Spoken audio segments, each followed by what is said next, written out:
Hello guys, welcome to 1 minute lecture series. We are starting with Java collection framework. So let's begin with the intro of what is Java collection framework. So let's break it down word by word. So first is collection. Collection represents a single unit of objects, means groups or group of objects. Here, for example, 1, 2, 3, 4. 1, 2, 3, 4 are integers, integer objects which are grouped together form a list. List is also a collection. Another term is framework. Framework is a ready-made architecture. You have heard this term several times. So what is framework? It's just basically provides inbuilt functionality. We just need to learn how to use them. That's it. We don't need to care about how they are built. So Java collection framework, a ready-made architecture which provides ready-made inbuilt functionality for creation of group of object. Group of object means collections, and ways for storing, manipulating these group of objects means collections.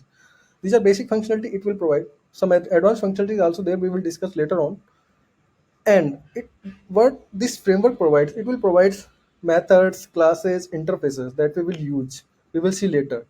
Some example of Java collection framework are list, stack, queue, map, set, etc. So इस video में इतना ही, मिलते हैं अगली video में. We will start with the list collections.